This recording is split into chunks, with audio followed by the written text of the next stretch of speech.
Hello and welcome to the very first episode of Weird Heat. I'm Brian Altano and this is my good friend Max Scoville. Hello. What's up? I don't know. We're doing this show. What is Weird Heat, Brian?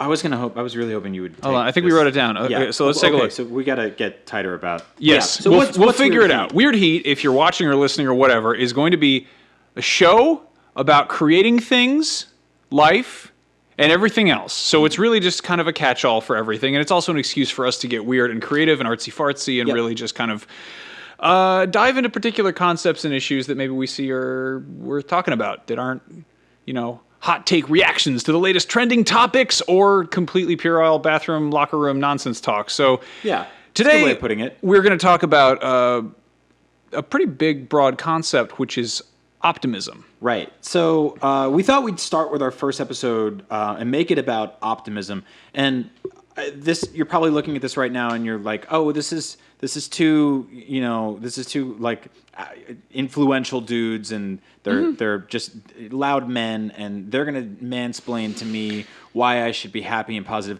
That's not at all our No. I really hate that. I think that it's worth totally pointing out that social media is sort of like a sizzle reel for people to be like, you never put your. There's a lot of bad stuff on social media, and there's plenty of people who bring out the worst of themselves. But at the same time, it's also like people treat their Instagrams like a kind of social resume almost. Yep. You never are like, hey, I'm feeling kind of bloated today, and I'm also really depressed. You're like, hey, I'm on vacation. I got my hair cut. You're like, it's always kind of showing. It's always putting your best foot forward. And if you're in like a bad spot and you wake up and you check that and you're like, man, everybody's on vacation having delicious meals.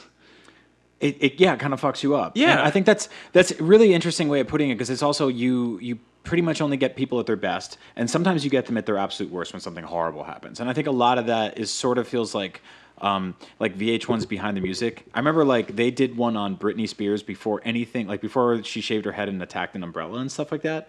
And it was all about how great everything was going. But then one year she was working so hard that she couldn't fly home for Christmas to see her family. And it was like, then things took a turn for the worse. Yeah, and then they go black and white, commercial break and stuff like that. And first of all, that was a wonderful, innocent time in her life where she hadn't gone into the directions that she had gone where things had got more negative, but also that like we see things in a lot of zeros and ones in that way, right? They're very binary.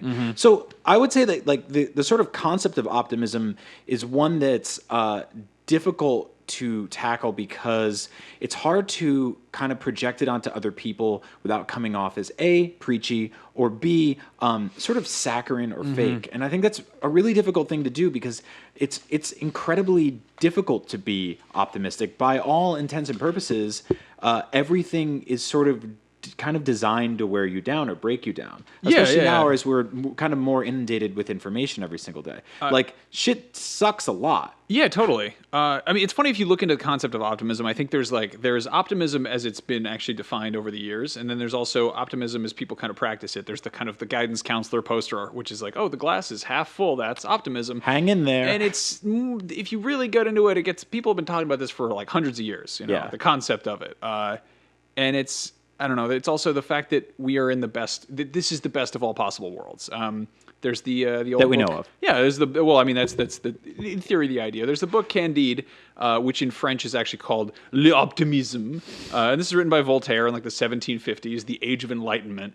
And man, that's a fucked up book. It's like a book that is basically like it opens and you're like, oh, this is this special homeschooled boy who's bright-eyed and bushy-tailed and rosy-cheeked, and he gets trained that this is the best of all possible worlds because why wouldn't it be? Yeah. And then he goes out into the world and everything is fucking horrible, and it's a satire. It's like this slapstick thing where you find out that like, what's the point of optimism if things just keep getting progressively worse? And it kind of just really throws that at you, and you're like, what are you doing there? So how do you maintain optimism and not be a fucking idiot about it? So one of my takes, and this has been my go-to for a very long time, and it's something as I get older I'm starting to analyze the different sides of. But for the longest time I called myself a cynical optimist, which I think like snarkier people would break that down as like I'm a realist, and it's sort of like I don't know, like a cargo short, like sort of monkey wrench way of applying this thing to yourself where you're like, I'm above all this, like I see through the chemtrails. What it really means to me... Kill them all, let God sort them out. Exactly. Yeah. And it's borderline corny bumper sticker, right? Yeah. But what it means to me to be a cynical optimist, or at least from my own understanding of it, is going into an experience before it happens, expecting the worst, and hoping for the best. And that, to me, is a defense mechanism I built up personally to sort of go like, this thing's going to happen, it's going to suck, but what if it's good? Or this thing's going to happen, I'm really excited for it, but there's a very specific chance it's going to be bad, but then it could be good, and if it's good, it's surprising. So it's basically doing all these mental gymnastics and preparing yourself for something. But what you're actually doing is psyching yourself up or down in a sort of toxic level, and in a way that it's basically telling yourself, like, this is going to be bad. Mm-hmm. But if it's good, it'll be a nice surprise. I mean, there's also there's having an optimistic outlook, which is, I think, expectations are a key idea here. That's a thing that's worth keeping in mind. But there's also that's like future tense optimism. I think there's also optimism when you're in it, when you're actually dealing with it. And a lot of how you feel when you are in it does hinge on expectations. You know, I mean, it's the whole thing where if you take a drink of milk and you're expecting milk, it's great. But if you take a drink of milk and it's actually orange juice and you forget that because it's 6 o'clock in the morning, that's a terrible breakfast drink. It's not a good time at all. Side note, and this is totally anecdotal, but you ever do that thing where there's like an object on a counter and you go to reach for it and it has less in it than you thought, and you lift it up very quickly and you feel like the Hulk for like 2 seconds? Oh, it's terrifying. I don't know if that's optimism or just like I think that's a gravity. momentary lapse of power. I don't know what that is. That's kind of awesome. That's just really not scoping things too well. That's what I imagine like really good drugs feel like. Probably, where you just live your PCP. You're like, wow, I didn't think that fence would be so fragile, but here I am, ass naked, fighting it. But you brought up a really good thing about expectations, and I think that's such an important aspect of all this, because I look at a lot of sort of some of the most toxic examples of like fandom, and I think a lot of it comes from gatekeeping, obviously, to be like, I'm a bigger fan than you, but a lot of it is also sort of that we build up these events, whether they be sort of like tentpole movie releases or like new video games or something like that, and we put these sort of insurmountable expectations on them to the point that when they don't deliver everything we expected, we lash out at the people who made them for not living up to what we had hoped. Sure. And I mean, there's so much kind of expectations. And I mean, we see this going into, big superhero movies or Star Wars or whatever the big thing is, and what you expect Stuff it like to No be. Man's Sky. Yeah. Video games. I mean, the whole idea of pre-ordering is a thing you do out of expectation. But I don't know. I think that there's a nice balance between kind of getting yourself too hyped up versus getting yourself like really just expecting it to be a bad time, and just going in with a totally blank slate. If you just blunder into things, I mean, that's the joy of a surprise. Yeah. The idea of you don't know what something is, it's going to be somehow more enjoyable. A present that you didn't, it's one that I think frequently, like things that you're looking forward to. I think holidays are frequently some of the most upsetting times because you're expecting them to be like Christmas or New Year's or Halloween. I've had some miserable times on Halloween, and I've had like going out to parties and just being like, everyone's gonna be dressed up. Like, I'm gonna hook up with a girl and she's gonna have a costume, and this is in college or whatever. You had told me last year in November that you were really depressed on your birthday. Yeah. And I was like, well, yeah, I mean, you and me went on a hoverboard or hovercart together, hovercraft, whatever it is. Hovercar, yeah, sure. We went together like on a hovercraft in like April. Yeah. In like a random day. I don't remember the day. I mean, I know when your birthday is, but it's like I didn't know that day was going to happen last year. Sure. It was awesome. I mean, that's a really like pie in the sky example, which is probably pretty disorienting for anybody who's not like, keeping tabs on things. But I mean, regular days where things go really well are pretty cool. Right. When you don't really expect things to be wonderful. Yeah, and that's the thing, like, and something I'm realizing more about expectation is that when you kind of have expectations for something, or sort of gigantic, insurmountable expectations for something. No, it's like the mom watch my dive thing. Yeah. Where you're like, this is going to be great, this is going to be awesome, and then you like face plant and break out your front teeth. It's that thing people do with a guitar where they're like, check it out. Wait, hold on. Check it out. Wait, hold on. Check it out. Wait. And they keep starting Wonderwall over and over. Yeah. But I noticed that when you expect something to go a certain way, and you're spoilers, planning a wedding right now, there's probably this version of in your head of what that looks like versus the one that's going to actually happen. Yeah. When you have all these expectations and you spend the entire day or the entire project or whatever it is, doing a sort of like series of tallies in your head about how it's not living up to expectations, you're missing all the things that it's doing that you weren't expecting.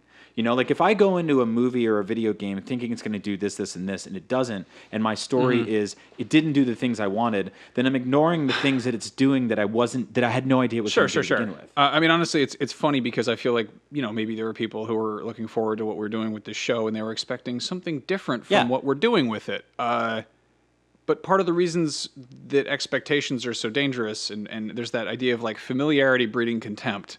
And that's all very, you know, awful in the kind of in the short term. But like, if you think you know what's going to happen and something different happens, there's that like, it's the opposite of a surprise. It's like, I mean, it's sort of a disappointment in that sense. But if you, I mean, I cannot stand the X-Men movies, right? Because I love the X-Men comics. And I have all these ideas of what X-Men should be and how it should work. And it's the same with if you read a book and you have an idea of how the book is in your head, you completely created it in your head, and then they make a movie of it, and you're like, That's not what Katniss Everdeen looks like. She looks like me. She doesn't look like Jennifer Lawrence. They did it wrong, you know? And then meanwhile, I could walk in and be like, what the fuck's a book? That was a great time. Exactly, you yeah. know? So, I mean, expectations are weird in that sense. We have a quote here. It says, expecting is the greatest impediment to living. In anticipation of tomorrow, it loses today. And this is from a guy who was born literally 5 BC. So he wrote this shit like on a rock. And his name is Lucius Annus Seneca. And that's a dude who is mostly optimistic, despite the fact that his middle name is basically Anus. Yeah, he was probably expecting a better name, honestly. Like, he was probably like, he wrote that from like the 5 BC flagpole that the bullies hung him up on. Yeah. But I think that's a great quote, because expecting is the greatest impediment to living. In anticipation of tomorrow, it loses today. We spend so much time hoping that the next day will be great, that we forget about the shit that's happening right in front of us. And also we spend so much time looking back at what happened before that I think we forget about what's right in front of us. And there's this great like George Carlin quote about people who are just constantly taking pictures and videos of everything and like not using their fucking eyes to just see it. People who like who watch an entire live concert through a phone. Like, first of all, they're not going to ever go back and watch that because it's horrible footage. Same thing with like fireworks. But also they're missing like this spectacle that's happening right then and there. Yeah, so be here now or whatever. Yeah, and that gets tough to deal with. But I don't know. Like I've been asked a couple times as I teeter into my elder years, like, what's the best day of your life? And like I don't have an answer to that. And I like the idea that you I don't know, you die and you go to heaven or space or whatever I don't know, like a dungeon or like where, I don't know where you go exactly, but you get there and somebody or something or like a big jellyfish is like, hey, great news. You get to reenact your favorite day ever. And you're like, ooh, is it this one? They're like, no. It was August 17th, 1996. And you're like, what happened that day? You're like, oh, it was just great. And you're like, what did I do? You're like, nothing. It was great. It was just a normal day, but it was really good. I would need a reminder of that from like the hell. They're like, no, we did it. We did the numbers. It's cool. You're all good. It was August 17th, 1996. And I'd be like, thanks a lot, Hell Dungeon Space Rogue One Borgullet that talks to me about my favorite days. Boogly! Yeah. And you're like, I was like, was I good or bad? And then you maybe second guess it the whole time. Well, everybody is always like, or people who are married, they're like, my wedding day was the best day ever. And I remember waking up on that day with diarrhea because I was nervous as hell. And I called you and I was just rambling frantically. And I'm like, hey man, I think there's a job opening at IGN. You want to come work with me? And you're like, that's a great idea. Dude, don't you have to go get married? And I was like, yeah, I'm just really nervous and this is really fucked up. Like, but there are other people who are like, that is perfect. It went great. Everything's awesome. And I pooped 4 times. And my brother-in-law was basically like, Brian, get it together. Quit pooping everywhere. Quit pooping. You're like a deer. I pooped 4 times in the wedding venue on the floor. It was terrible. Oh, man. No, that didn't happen. And then we went out for lunch, and I had like 2 vodka sodas, and I went and got married, and everything was great. And then we did a wedding ceremony, and it was beautiful, and they played like Wu-Tang and a harp. And then we got into we rented a private cable car to take us around the city. And I was like, this is fancy, huh? It was really nice. And it wasn't too expensive. And I'm like, this is one of the most beautiful things ever. And then the dude got on the loudspeaker on the cable car like there were 70 tourists on it. And he was like, on the left is City Hall. And I'm like, I know. We were just there. That's where we got married. And he's like, On the right is the library. You don't have to shout into these microphones. I know. But so, like, and I remember just getting really pissed off about that. So, like, the best day of my life on record, or by by all accounts, is a small roller coaster of anger, love, diarrhea, and this is really it's what dreams are made of. Yeah. Now, obviously, optimism is a thing that people use as a coping mechanism. I think we kind of got sidetracked by the future tense and like looking ahead to things and keeping an open mind and all that and whatever. But what if you're just like you're in it? If things are great and everything's wonderful and you're in the best of all possible worlds, then great, you are, and you recognize that and everything's fine and you have nothing to complain about. But what if everything is bad from where you're sitting, and everything is terrible? Then what do you do? What is the I think if life fucking sucks, if you're not on your wedding day, if you're miserable and you're horrible and you're feeling like shit and you want to kill yourself, what's the, what do you do? I mean, I want to talk about that. I want to get into that a little bit. Well, first of all, I want to say that I think there's a difference between, I'll put it this way. You have to be able to personally identify whether or not everything in your universe is complete shit, or if like 3 to 7 things are actively conspiring at the exact same time to make it feel like that. I mean, the universe will get like a combo in there, like the bad things will team up, and the second you start noticing them, then you're like, ooh, we're getting a playlist of shit going here. Yeah. And so I think you have to be able fucker's mixtape. Yeah, you have to be able to compartmentalize each one from the other, right? Not really like a totem pole, but sort of like there are different piles of things here, and you have to attack them one by one. And sometimes those are connected, right? Like sometimes it's like, my car is dead, and because of that, I can't get to my job, and I lost my job because of that. Like that's one problem that created a second problem, right? And I think that becomes incredibly difficult to not be like, well, now I have no money, and now I can't pay rent, so now I get thrown out of my apartment. Like that is a fucking no. I mean, reaction. there is totally like there's the big shit. There's the thing. I remember in 5th grade, I had one of those chain reactions of just shit going wrong. And I mean, I'm sure there was a lot of stuff that was kind of happening at once, and it was like I was turning 11 or 10. I think I was turning 10. I was going into 5th grade, which was like the beginning of the upper grades, which I went through like a little school, so it was kind of the beginning of middle school. And suddenly it was like you didn't go to like one classroom and do like fun activities where you got to learn. Suddenly you had to go meet different teachers, and you had to carry textbooks, and you had to like go to a locker, and it was just suddenly everything got more serious. And at the same time, the sort of the combo was my cat ran away, I broke my arm, and my uncle died. And then I had to move, and I had been living next door to like my best friend at the time. And all these things happen at once, and these just sound like things that kids bitch about. Did you break your arm trying to hold on to your cat? No, I found I found like a BMX bike. It was like a free BMX bike somewhere, and I was like, I'm gonna fix this up and ride a BMX bike around town. And then I'm sure fell off this free bike. Large Max had just great injuries. So no, good answer to that. That was before the cat ran away. I remember because after I broke my arm, I was home alone because I was like a latchkey kid, and I was like, what do you do with a broken arm? And again, I'm like 10, so I was like, oh, I know, you take a bath. So I got in a bath, and then I hear the fucking sliding glass door open, and my next door, the friend who I then moved away from, clearly that hadn't happened yet. Yeah. He comes, I hear like giggling, and I hear like whispering, and then the fucking bathroom door opens, and my friend comes in with his friend, and they're like, surprise! And they just throw my cat in the bathtub with me while I've got a broken arm. We're still friends. He's cool. I think it was actually a different cat, so I don't know. Anyway, the point of the story is... Like a random cat?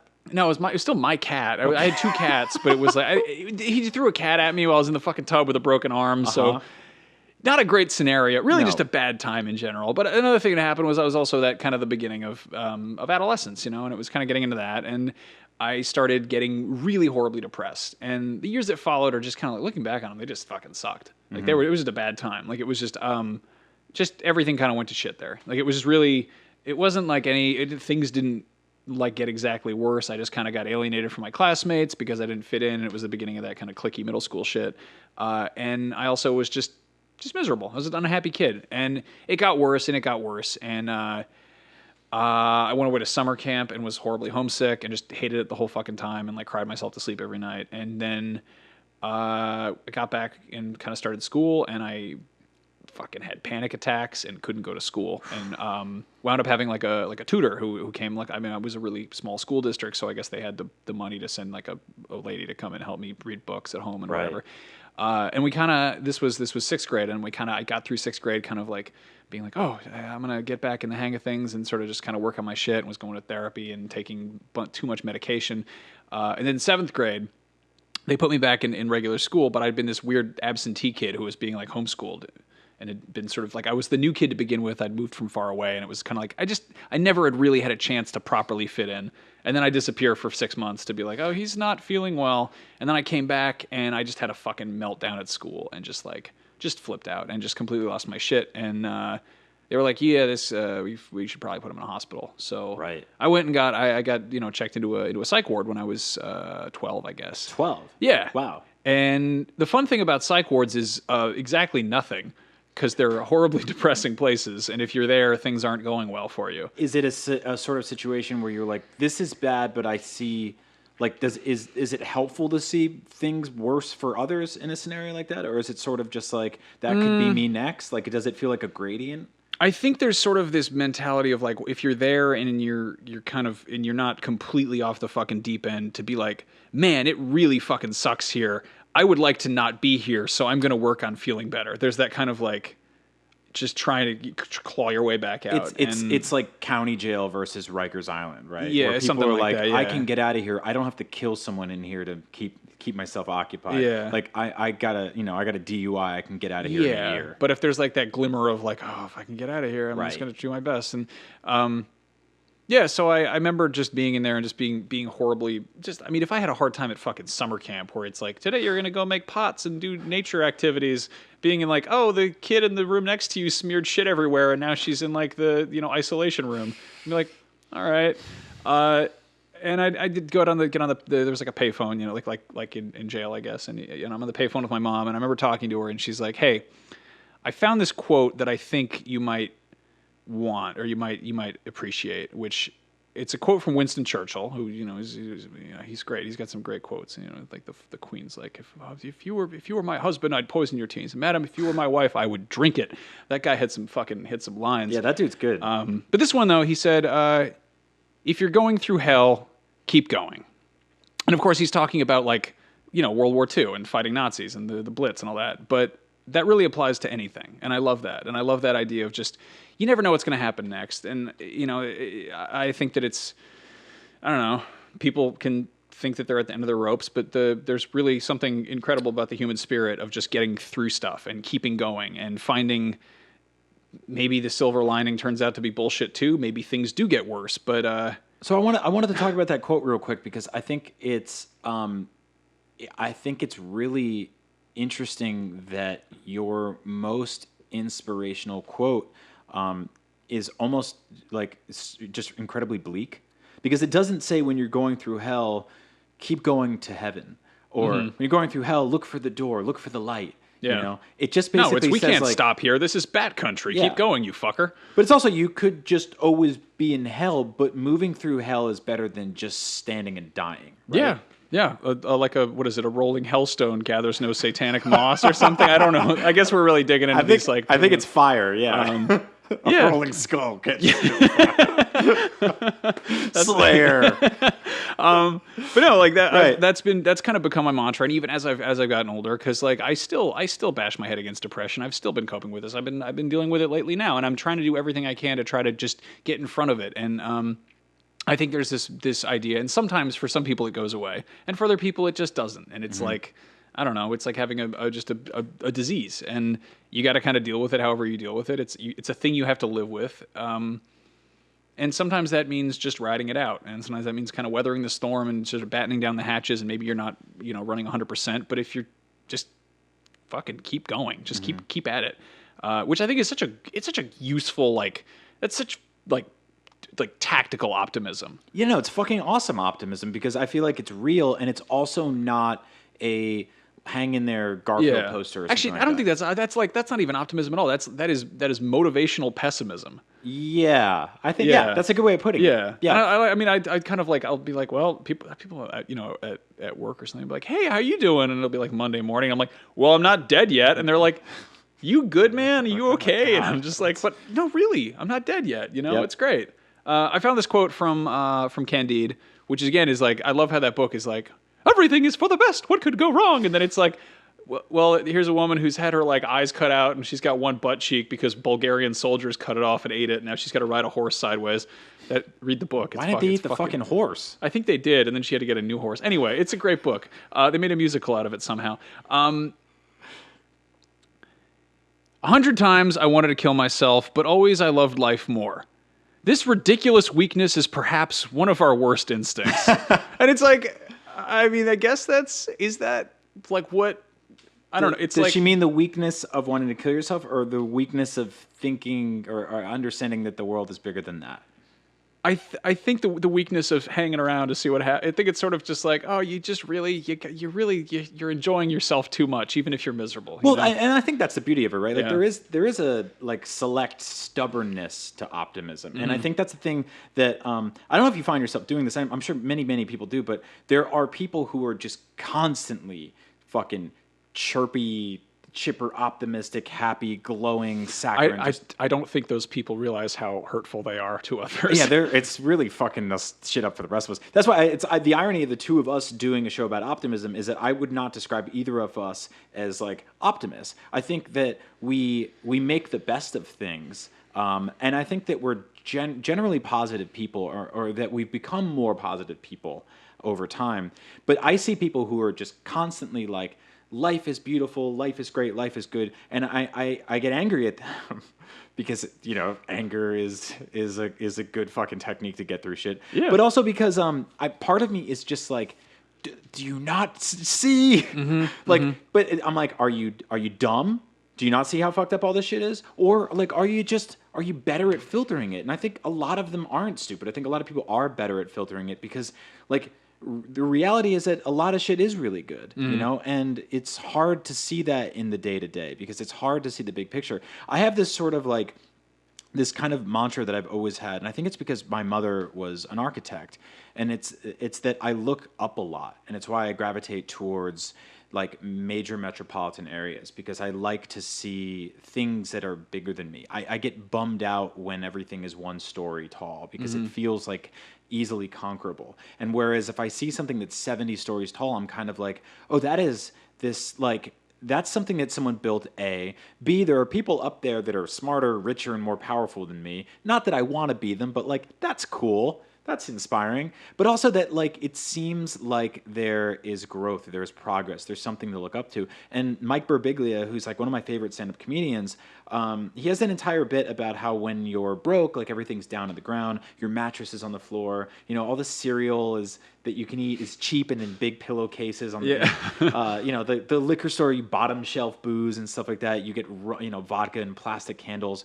And so like I think just like I've been in major funks, in major depressions, in major breakups and makeups, and just utterly destroyed through, grief, through anxiety, through everything. And there's a lot of like hanging over the side of your bed and looking at the floor. And there's a lot of like staring down, and there isn't a lot of like sort of picking your head up and seeing things. And when you look down, you don't fucking see much. You see the floor, you see rock bottom. And I think just physically having your eye level at something a little bit better, which is why I think dogs are so optimistic. They're constantly like, oh, cool.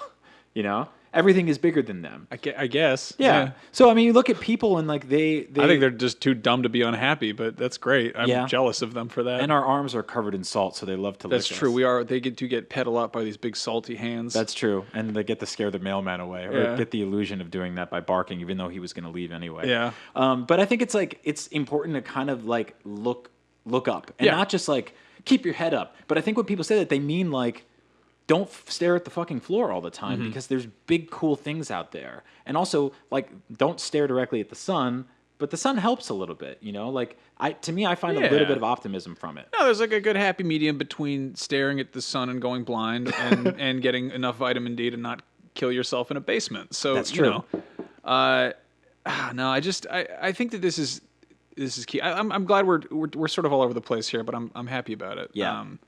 But I think like one of the things that I wanted to talk about was sort of like navigating your own path through optimism in a world that feels like it's specifically designed to destroy you. Like I don't know about you, but I think everyone does this. They wake up, maybe they like rub their eyes a little bit or get up, use the bathroom or something like that. Eventually, within the first 20 minutes of getting up, you look at your phone. And your phone is a thing you spent a lot of money on that keeps you in touch with your favorite people in the world and lets you take cool pictures and read things and stuff like that. And listen to your favorite albums, read your favorite books and comics. But also, like, it constantly reminds you that shit's awful or that people are having a way fucking better time than you. No, it's a little Black Mirror that just you gaze into the abyss. You know, it's not. Yeah, that's exactly it. And so, like, you have to do this thing every day where you look at pictures of people happier, richer, more famous, and more lucky than you.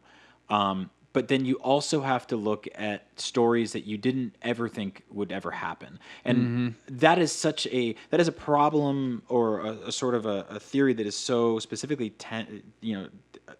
tented to our time period right now, in that back in the day, you could just not see stuff that's happening to other people. Like, I didn't have to see some rich, famous model's Instagram in the 90s. I mean, you have to actively go look up whatever the fuck she was doing. Yeah, but you would, you know, you'd still find that, but it didn't have that like lifestyle angle to it. There's this creepy, just sort of almost, I don't know, like narcissistic exhibitionism that comes along with social media, and you shouldn't be looking at everybody else. And I mean, even when people are trying to be positive about it and they're like, Motivation Monday, #motivation, you're like, well, I just actually feel less motivated now because somebody else out there is really getting the hang of this and I'm not, you know? Right. Well, it's like what we were talking about before with the expectations, and I think so much of that is specifically like tethered to the month of January. Right, and you and I both started this year in a funk for various reasons, and I think you come in going, new year, new me. And then it's like there's like the old man dies or whatever, the baby is symbolically born of the 2018 or whatever the fuck, and then all of a sudden you're like, I'm gonna start and then I'm the same dude. I'm like a little older and I'm a little more tired, and I don't know what you want from me. These expectations that the year is not a real thing, right? If we fucking made it up, like maybe if you get into solstice magic, there's something there, but like. And so, but the weird path of optimism there is that for this year was the first time I was able to like actually identify that and actually go like, okay, I see specifically what's happening here, so that when next year comes around and everyone's like, new year, new me, I'm gonna be like, maybe. Maybe I'll just get a new shirt. Yeah, Who knows? Maybe things will get totally different. Maybe I'll turn over a new leaf, but maybe it won't, and that's okay too. So, like when you read and you see people having the time of their lives, you have a reaction that's like, "Fuck you, I hate you." Yeah. But then you also read stuff that you never would have read 20 years ago, where it's like, yeah, one man was killed by a one sword in Pakistan, and you're like, I didn't even know that happened. Yeah. But now I know, and you're like, that guy and the sword, and there's his family in Pakistan. What a You're like, I can't believe it. They would have been like, we're not going to report on that. It's so far away. It'll be old news by the time it gets to our newspaper machine. I don't know how old things work. And now it's a tweet, and it's a tweet in between like a guy being like, I got a new job, and somebody else being like, I'm the most beautiful person on earth. Yeah. And you're like, I have fucking 17 voices in my head in half a second. This is abnormal. So how do you find through all of that shit a way to sort of be proud of other people, B, sympathetic, but C, kind of selfishly able to take care of yourself? You go slightly insane. You just really just get holes in your brain, and then it's upsetting, and you just make the best of it. Yeah. One thing that I keep going back to in terms of like social media and processing horrible things, I hate that. I hate that expression of like think locally or think globally, act locally. Yeah. It's like a bumper sticker that substitute teachers have or something, but like it's like they print it on green tote bags. But like I like the idea of it. I like the idea of, it's the world, we're all together, and I support that fully. But it's also, we are not mentally adapted to that. Like we are not there yet. Like we don't have brains that can process the fact that there's been a horrible, horrible, nightmarish disaster across the earth.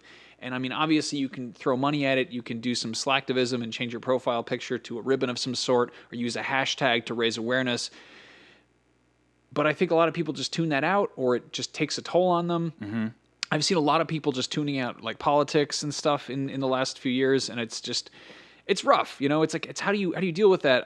There's a thing. There was that Boston Marathon bombing a few years ago. And the one part that I keep going back to is Patton Oswalt wrote this like wonderful bit about just he just wrote a thing, it was like a Facebook post. It wasn't Right. a tweet or a blog or anything. But basically talking about how we deal with things like this. And the line in there that really stuck with me is, we would not be here if humanity were inherently evil. We'd have eaten ourselves alive long ago. That's awesome. And it's pretty much about how, like, yeah, we built buildings, we learned how to grow food, and like, yeah, humans argue left and right, and things sometimes do get worse and things sometimes do get better, and there's always going to be kind of like, just ebb and flow and rising and falling. But and speaking of optimism, that man went on to do a full hour-long comedy stand-up special about the death of his wife. Like, Yeah. that's I mean, to channel that is just, it's incredible. And so what do you make of that? What do you make of that quote? Because I think that, like, there's a lot of times where my brain goes like, oh, we're all fucked. yeah, But I mean, it's funny that you say, when you're talking about like walking around and looking up, because when I'm really, really at my lowest, I'll walk around and I'll look up and I'll see, I'll be in the downtown San Francisco, and I'll get anxious looking at all the buildings and everything, and just realizing how much groundwork has been laid that can't really be undone, and how, like, to change things and to fix things. And like, I mean, you look at Los Angeles, for instance, and that's a city that thrives on cars. Yeah. Which kind of defeats the purpose of a city. And Yep. you watch, like, I don't know, Who Framed Roger Rabbit, and how, like, they're like, oh, we changed all the trains to freeways because we want to sell cars. And like that, that's actually a thing that happened. Like, the fucking GM bought all the trains, and then they turned them into freeways, and now you have to have a car there. And it's like, that kind of sucks. And that's like a thing that's kind of baked in there. It's like an ingrown toenail. Like, you got to really fuck shit up to fix it. Right. You got to know tear what some stuff up. I can tell that you're an optimist, though, because you don't walk around in San Francisco going, an earthquake will destroy all of this at any second. So the fact that you're like, that took a lot of work, and not like all of this will be gone in the blink of an eye. You kind of have to put blinders on and be like, I mean, if everything does go to shit and earthquakes destroy everything, and, Yep. and there's a chance to rebuild, then, it's... I don't know. I mean, that same Patton Oswalt thing about the Boston Marathon, like, he talked about how, like, you watch the video of that and you don't see people running and fleeing. You see people running towards the shit to help. Yeah. And I mean, there's that Mr. Rogers quote about, like, whenever you see something terrible on the news, like, look for the helpers. Yeah. Because they're always going to be there. And like, that's the thing is, like, you're always going to be like able to, like, actually or nitpick the things that are wrong with human nature. But end of the day, like, we're not horrible savages to each other. Mm-hmm. There's always that, like, glimmer of humanity and empathy. And I don't know. I think that's something worth focusing on. And one of the little, like, things that I started picking up on over the last few years that I do a lot and I consciously try to do less. Not that I don't do anymore. It's not like quitting smoking or something, because it's almost impossible to do this. But starting sentences with "I hate" is sort of just like. And it's so easy to do that because so much shit sucks. Right? Oh yeah, it's so easy to be like, yeah, it's God, easy. I hate that new thing. I hate when this guy does this. I hate when I'm on the train and this guy and there's this and this, and I hate when my thing doesn't work. Or I hate when, like, I go see a movie and blah blah blah. There's so many little things every single day that are awful, and it's so easy to grab those things and pick up on them and describe them and start a sentence like that. And I'm not saying that you should start every sentence with "I love when blah blah blah." I mean, they say in arguments and relationships that you should say "I" a lot and not "you" a lot, because I can be like, I feel I'm not getting my message across, and instead of being like, Max, you're so mean to me, and you're such a you're so awful. I statements. Yeah. But there's a flip side to that. They did this study. I heard some shit on a podcast. I forget the name of it, but they were talking about how if you're trying not to do something, you're trying to, like, be on a diet or quit smoking or whatever, and you say, I can't do this. Right. It reinforces that something external is preventing you from doing this. Whereas if you say, I won't do this, or I don't do this, I don't smoke. Mm-hmm. Or sorry, I'm quitting. If you say, like, I'm quitting smoke, or I'm trying to quit or whatever, it reinforces that it's like something that's kind of out of your control rather than a habit you actually exhibit. That's a really good point. And I think that, I mean, the annoying optimists, the ones who are, like, overly positive, I think that is something they try really hard to do, and they really do they do focus on it. And I think it is like a weird, I don't know, like some kind of a mental muscle. And the more you do it, the easier it gets. But it's still, like, really, it's so fucking annoying when you're not feeling it too. Like, yeah. It's horrible. So, I mean, I don't know, to try to find that balance is really is really key. Yeah, I think it's like when you're in a funk and there's like you're at a play and everyone's singing together, like it's like Jesus Christ, stop it. But also like to just watch those little moments. Like it's the same way I sort of talk about I don't know, like my relationship with food or exercise or something like that. Like it is not a big sweeping, I'll start Monday, I'll change everything. It is fighting like 1,000 small battles a day. And it's not like, starting Monday, I'm going to throw everything out and I'm going to do this, I'm going to do that, I'm going to do this. It's like, well, every single day for every single opportunity I have to be the person I am, I'm going to try to tweak this ever so slightly. Like it's 100 little opportunities to look at something a little bit better, rather than starting Monday, new year, new me, which again sets up expectations, which totally crush you. I have I don't know. I grew up in New Jersey and near New York City, and then I lived in New York City for a while, and then I moved to San Francisco. These are cities that are constantly building things up and tearing them down, and I think I realized that like demolition is fucking awesome. Like it's so cool to stand and watch something get torn down quickly. It's brash, it's unexpected. Like if there's explosions and smoke and wrecking balls and stuff like that, but then it's done and then it's gone. And I think negativity and cynicism are a lot like that, in that you can come in and sort of be like in half a second, my gut reaction is to tear something apart. And it's so easy to do that. And it's fucking fun sometimes. But building something, constructing something takes planning, and it takes this sort of meticulous engineering, and then eventually something is created, a structure, a place that people can come in and enjoy. There was a building near IGN that got torn down one day, and we went out to look at it, and it was like fucking awesome to see it get blown up or just torn apart. But then like they built a pizza place there that like I love, and they put a bunch of like great food in there, and people come in and enjoy it all the time. And I think that like that as a concept is really fascinating to me, because it takes a little bit more work to be positive, to build something, but it's so easy and so fun to be destructive. So I think it's okay to fucking knock a couple buildings down every now and then, but it shouldn't be what you do all the time. Yeah. Yeah. Does that make sense? No, totally.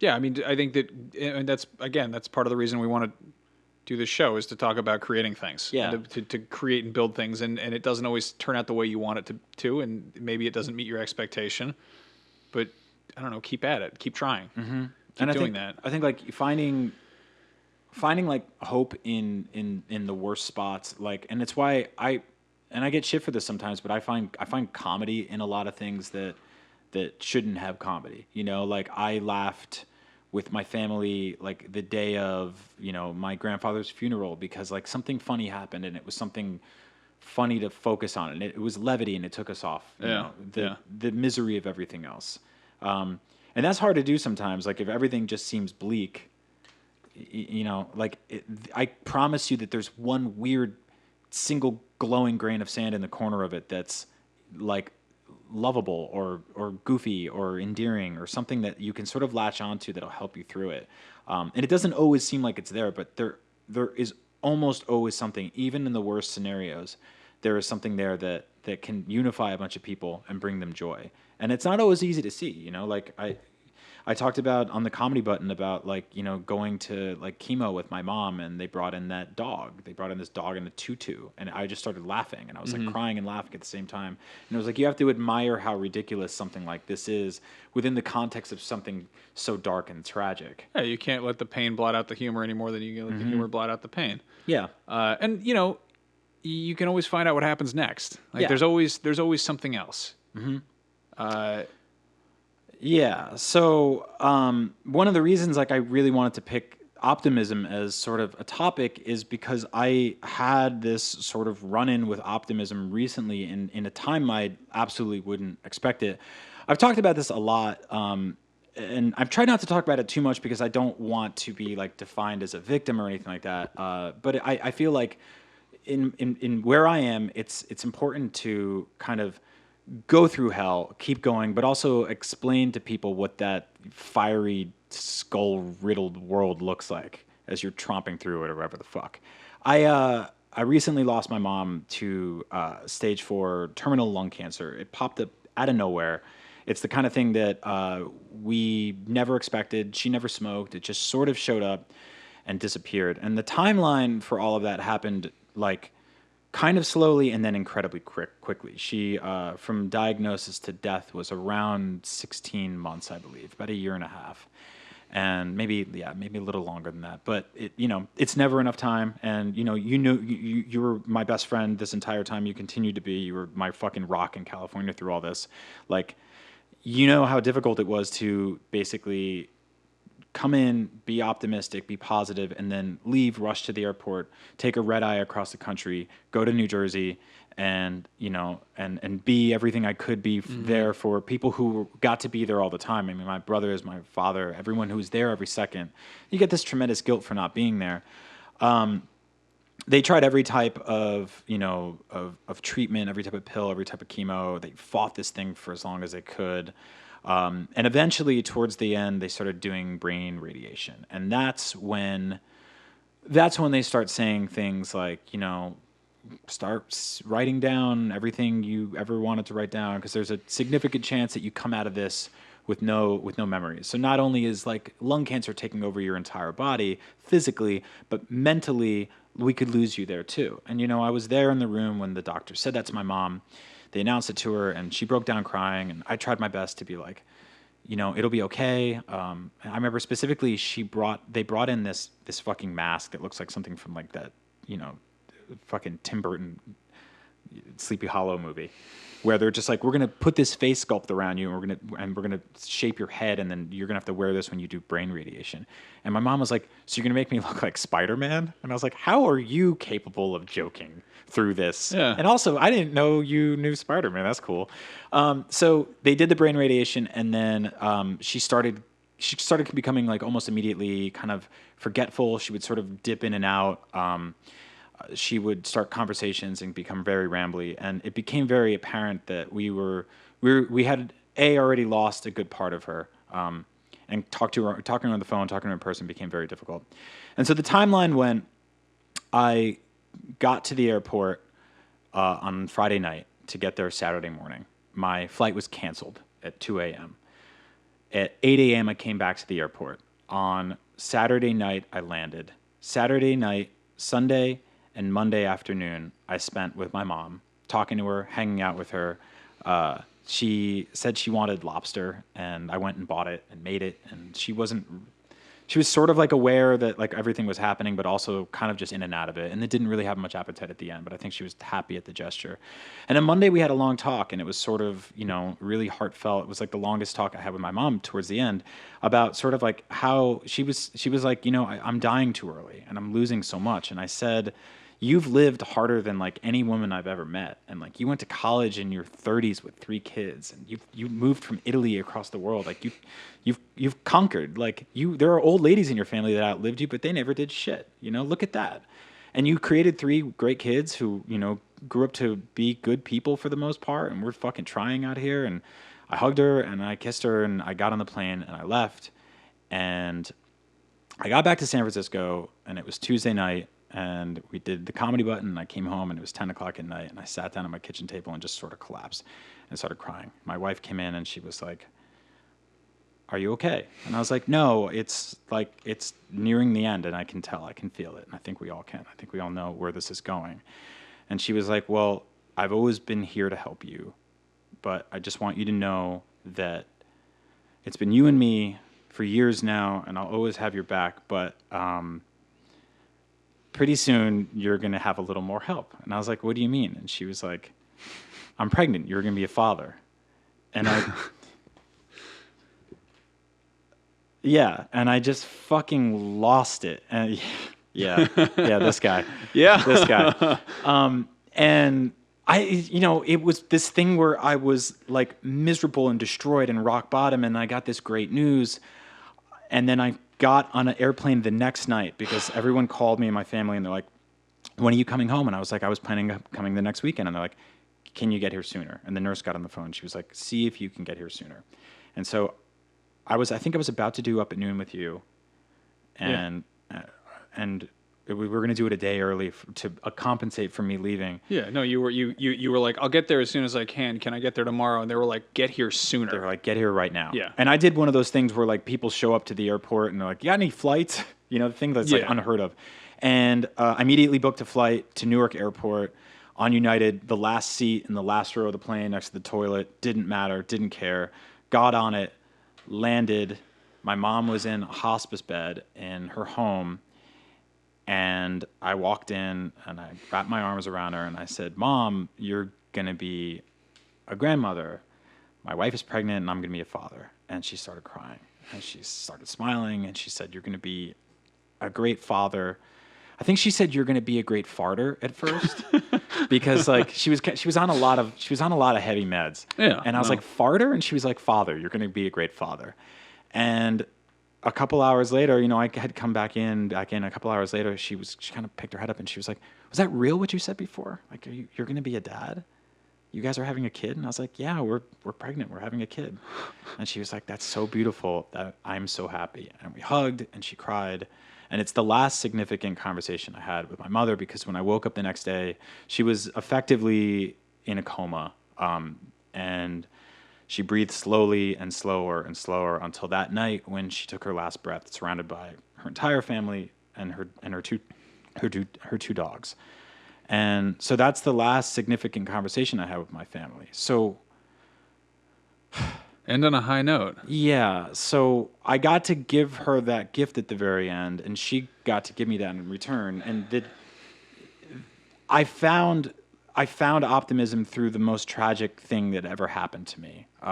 And through that, I'll continue to find optimism. And I'm not in the clear. This shit is fucking terrifying. If you've ever become a father or a mother on the road to parenthood, it's nonstop nightmares. And it's not even here. She's not even here yet. So, So this year we're having a baby. As of now, strap in. I don't know where this goes next. This show should be even more fun. Yeah, I love how you're like, hey, I'm gonna have a kid. Let's start a new fucking podcast. So here we are. So we're doing it. So that's it. That's a little story about optimism from me through misery and hell. You know, when you're going through hell, keep going, and maybe you'll get some good news. Life maybe you'll stomp on finds some a balls. way. Yeah, life finds a way. So that's yeah. This is episode 1. Thank you all for joining us. If you stuck around through this whole thing, this is what we're trying to do. We're trying to make Weird Heat. We want you to stick around and join us. You can find us on Twitter. I'm Max Scoville. He's Agent Bizzle. We've made a Twitter for Weird Heat. There is an Instagram. There's a Tumblr. There is a Facebook. It's facebook.com/WeirdHeatStudio. Mm-hmm. There is a Facebook group. It's facebook.com/groups/WeirdHeat. And we are also on Patreon. It's patreon.com/WeirdHeat. We're going to do this. We're going to do this show. We want to make it. We want to make a place for weird things to go and have conversations like this we maybe wouldn't be having anywhere else. So if you'd like to come along and join us, we'd really appreciate that. And if not, that's okay too. Yeah. We hope you have a wonderful time doing whatever it is you're doing right after this. Yeah. If you want to shoot us an email, it's just weirdheat@gmail.com. Yeah, I don't. We did the episode. That's it. That's I mean, we've talked about this. Our sort of mission statement here is that we have this. Yeah, that was heavy. I'm sorry. No, man. Fuck it. We're doing it. We have sort of this concept where we will take a theme and we will explore it. And here we explored it through the show, and we got to tell stories and personal anecdotes. We also want to use that theme as an inspiration to create art, to create music, and to sort of like regularly put out cool stuff. We'll also have a store. If you go to weirdheat.com, you can buy stuff there, T-shirts and whatever merchandise we do. But also tell us what optimism means to you. If optimism as a concept inspires you to make something, to create something, write something, to paint something, or sculpt, or destroy, whatever you got to do. Don't destroy in the name of optimism. Unless that's it's really like weird. ice. If you're making ice sculpture, that's cool. Iconoclasm. Yeah. Then take a picture of us, of it, not of us. We're good. We got enough pictures of us. That's weird. Share it with us. Share us what you made, and show us how you were inspired. Or tell us about how you get through optimism. Eventually, we want to create a place where we can sort of like showcase the stuff that comes from all of this. It isn't just ours. So, yeah. And we want you all there along for the ride. And like we said, if you're creative, awesome. If you're not, hopefully some part of this reaches you in some way. And, this show will grow, it'll change. We'll bring in other people to help us talk about different things. With this, episodes will be darker, they'll be way goofier and more lighthearted. So, but yeah, this is it, man. Yeah. Let's get weird. Let's get weird. Thanks for listening. Thanks for watching. And that's it. Weird Heat. Weird Heat. Your despair proves that you're still alive and that you can still look forward to tomorrow. Tomorrow? How do you think I could have any idea of the meaning of this word?